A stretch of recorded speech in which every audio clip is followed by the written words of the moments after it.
Dirahmati Allah Subhanahu wa taala,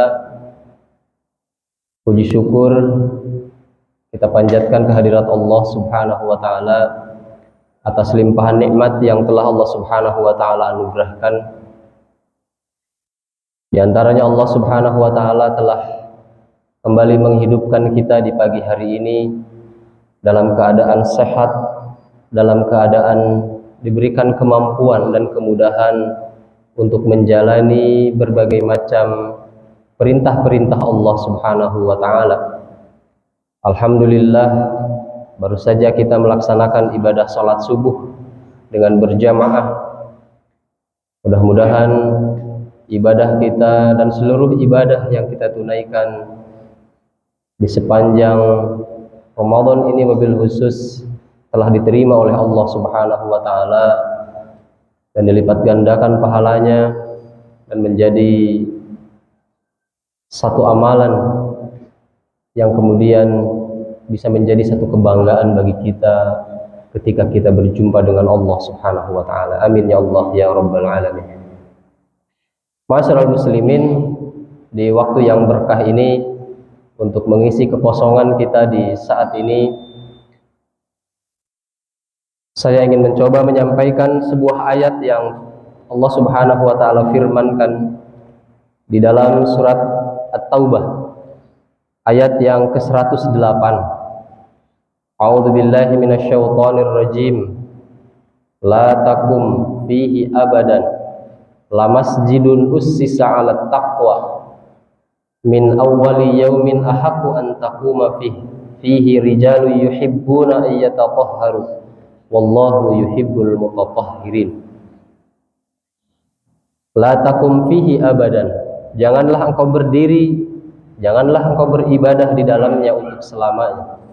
Sesungguhnya masjid yang diletakkan sejak pertama kali dengan dasar dan pondasi ketakwaan, ahakku itu lebih berhak antakuma fihi, engkau berada beribadah di dalamnya. Fihi rijalu yuhibbuna ayyatatahharu, di dalamnya terdapat rijalu, hamba-hamba Allah Subhanahu wa taala yang mencintai untuk selalu mensucikan diri mereka. Wallahu la yuhibbul mutatahhirin, dan Allah adalah zat yang maha mencintai terhadap hamba-hamba yang selalu berupaya mensucikan dan membersihkan, mentazkiyah diri mereka. Ma'asyiral muslimin, ayat ini adalah satu ayat yang terdapat di dalam rangkaian di mana Allah Subhanahu wa taala menjelaskan tentang Masjid Dirar yang pernah dibangun di zaman Nabi Shallallahu alaihi wasallam. Ketika Rasulullah Shallallahu alaihi wasallam hendak berangkat ke perang Tabuk, beliau mendapatkan kabar bahwa di daerah yang ketika Nabi Shallallahu alaihi wasallam pertama kali sampai ke kota Madinah, yaitu ke Kuba, dan di tempat itulah kemudian Nabi SAW membangun masjid yang namanya Masjid Kuba. Masjid itu dibangun secara sederhana, sangat sederhana. Dan kemudian Nabi mendapatkan kabar tidak jauh dari lokasi itu telah dibangun sebuah masjid yang jauh lebih bagus, lebih indah dan lebih layak digunakan untuk memberikan kemanfaatan sementara kepada kaum muslimin. Maka ketika Rasulullah SAW mendengarkan kabar tentang itu, kabar itu sampai kepada Nabi SAW, Nabi memberikan dukungannya kepada masjid itu. Begitu juga dengan beberapa para sahabat Nabi SAW. Tetapi kemudian sepulang Nabi SAW daripada Tabuk, Allah Subhanahu wa taala menurunkan rangkaian ayat ini dari 107 sampai 110. Allah Subhanahu wa taala kemudian membongkar kebusukan-kebusukan yang menjadi landasan dibangunnya masjid tersebut. Ternyata masjid tersebut dibangun oleh sekelompok orang-orang munafik yang mereka memiliki kebencian terhadap umat Islam, dan Allah sebutkan di dalam rangkaian ayat itu tentang keburukan-keburukan mereka. Amir Ar-Rahib adalah seorang tokoh yang menggagas terhadap terjadinya pembangunan masjid tersebut. Kalau kita lihat daripada ayat ini, satu terutama ayat yang tadi saya sampaikan di muqaddimah, Allah Subhanahu wa taala kemudian menyampaikan hukumnya berkaitan tentang Masjid Dirar itu, di mana Allah Subhanahu wa taala menyampaikan kepada Nabi, la takum fihi abadan, engkau jangan sampai beribadah di dalam masjid itu. Dan Allah Subhanahu wa taala kemudian menyampaikan alasannya. Allah Subhanahu wa taala itulah dengan ilmunya, dengan hikmah dan kebijaksanaannya, entah kepada Rasulnya ataupun kepada manusia seluruhnya, Allah Subhanahu wa taala apabila menyampaikan sesuatu perintah di antaranya, maka juga Allah menyampaikan alasannya. Contoh misalkan di dalam Al-Quran, perintah umum ibadah. Di dalam surat Al-Baqarah, Allah Subhanahu wa taala berfirman, ya ayyuhan nasu'budu rabbakumul ladzi khalaqakum walladzina min qablikum. Ketika Allah memerintahkan kepada manusia, wahai segenap manusia, beribadahlah kepada Allah Subhanahu wa taala. Kenapa? Kemudian Allah menyampaikan alasan logisnya apa? Alladzi khalaqakum walladzina min qablikum la'allakum tattaqun. Kenapa manusia harus beribadah kepada Allah Subhanahu wa taala? Karena Allah lah yang telah menciptakan kalian dan telah menciptakan manusia-manusia sebelum kalian. Artinya hanya Allah lah satu-satunya zat yang berhak disembah. Dan sementara ilah-ilah yang lain selain Allah Subhanahu wa taala tidak memiliki hak sedikit pun untuk disembah, karena memang tidak memiliki alasan logisnya. Inilah juga Nabi Allah Subhanahu wa taala kepada Rasulullah SAW ketika menyampaikan larangannya, wahai Rasul, engkau jangan sampai berdiri beribadah dalam masjid itu. Kenapa? Karena di samping masjid itu ada Masjid Quba yang engkau sendiri bangun, kemudian dimakmurkan oleh orang-orang soleh. Dan Allah Subhanahu wa taala menyampaikan alasannya, la masjidun ussisa ala taqwa min awwali yaumin ahaqqu an taquma fihi. Karena kata Allah Subhanahu wa taala, karena sesungguhnya masjid yang pertama kali diletakkannya atas dasar, atas pondasi ketakwaan itu lebih berhak untuk kemudian kau makmurkan dengan berbagai macam ibadah kepada Allah Subhanahu wa taala. Alasan yang Allah sampaikan, kenapa Masjid Quba meskipun lebih sederhana secara fisik bangunannya, tetapi lebih berhak untuk dimakmurkan, dikelola. Karena memang Masjid Quba adalah masjid yang dibangun atas nilai dan landasan ketakwaan. Inilah yang kemudian dijelaskan oleh para ulama, bahwa sesungguhnya masjid adalah satu di antara fasilitas yang paling efektif untuk membangun ketakwaan manusia.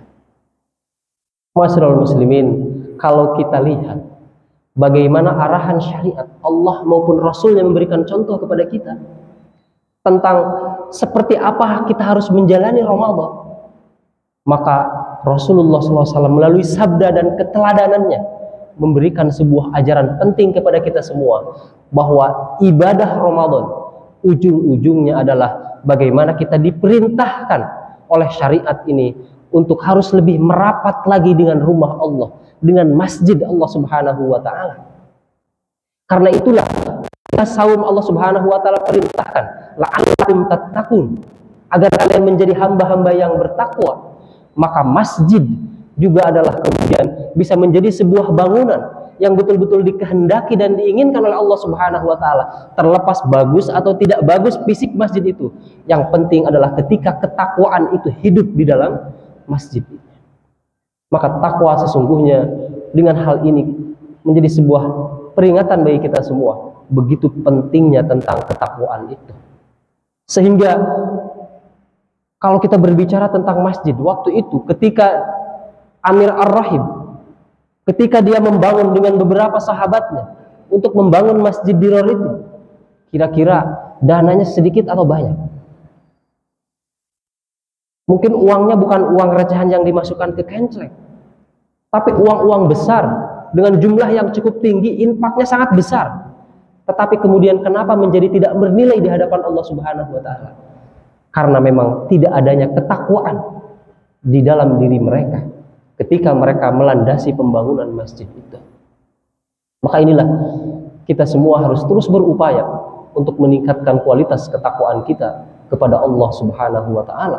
Karena sesungguhnya Ramadan, sekali lagi, dengan ibadah saumnya dan seluruh rangkaian ibadahnya, itu adalah untuk membangun ketakwaan, Dan ketika Allah Subhanahu wa taala berbicara tentang masjid, di mana di bangunan itu adalah Allah Subhanahu wa taala dimuliakan, diagungkan dengan ruku, sujud dan seluruh ibadah kita, itu tidak bernilai di hadapan Allah Subhanahu wa taala ketika bukan ketakwaan yang melandasinya.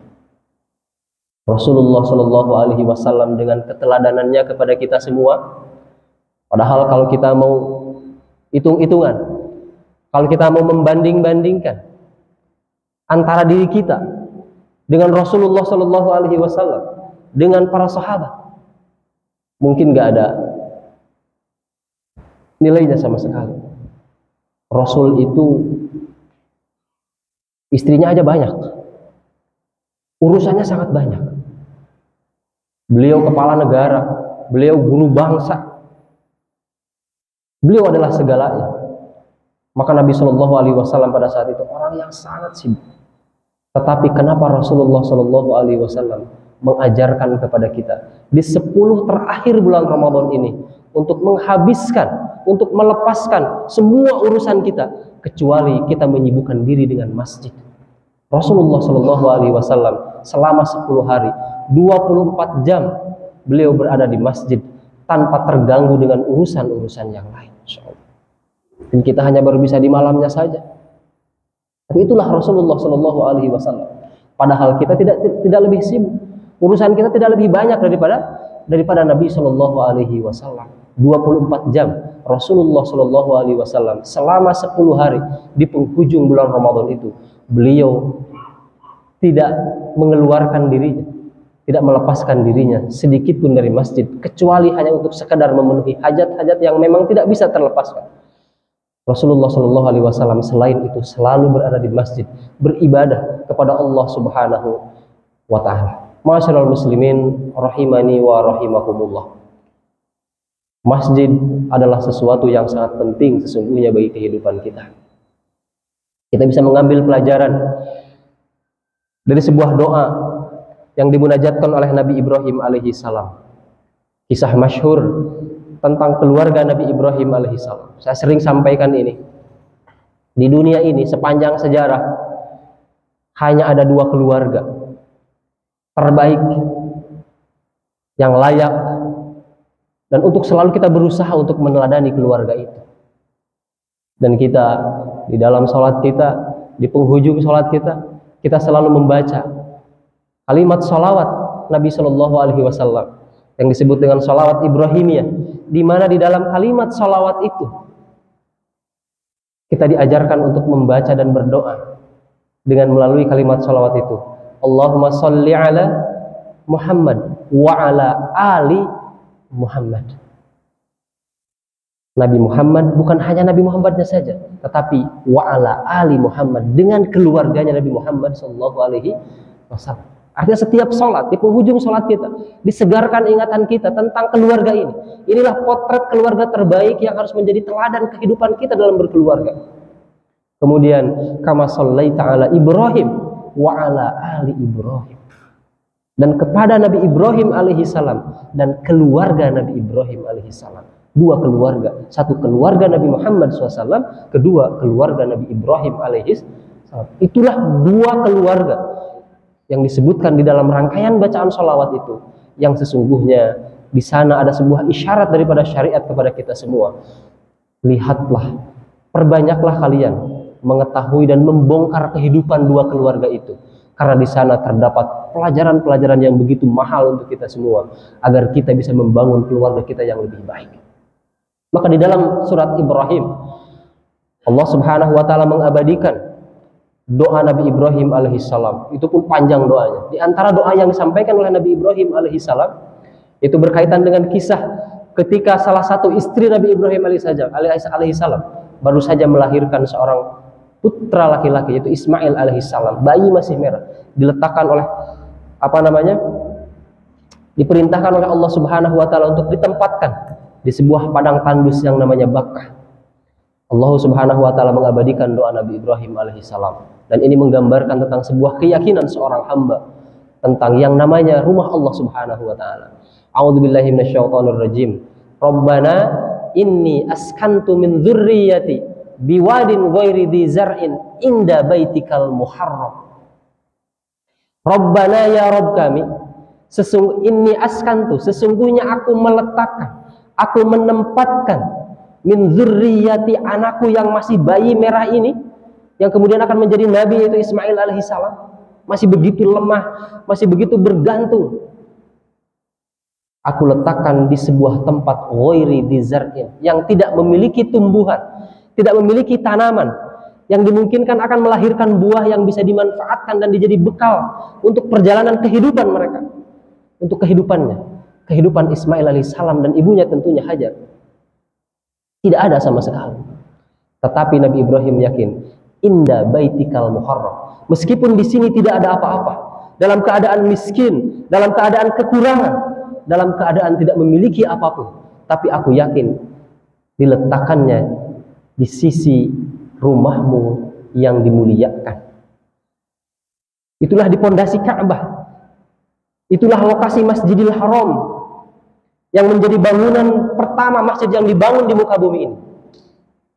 Meskipun di situ tidak ada apa-apa, tetapi keberkahan rumah Allah, kerumahan masjid Allah Subhanahu wa taala, dan kemuliaan Ka'bah itu akan memberikan keberkahan kepada keluarganya, kepada Ismail dan kepada istrinya yaitu Hajar.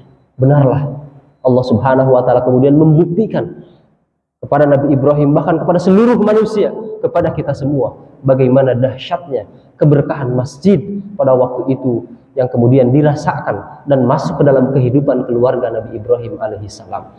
Ma'asyiral muslimin, ikhwatu iman rahimani wa rahimakumullah.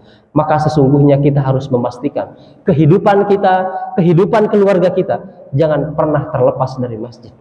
Sebaik apa hubungan kita dengan masjid, sebagus apa kita berada hubungan dengan masjid, sebagus apa hubungan keluarga kita dengan masjid, maka sebagus itu pula datangnya keberkahan kepada kehidupan rumah tangga kita.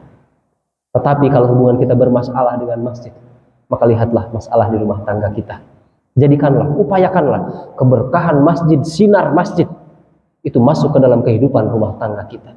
Ilmu masjid masuk ke dalam rumah tangga kita. Doa-doa kita di dalam masjid kemudian hadir ke dalam kehidupan rumah tangga kita.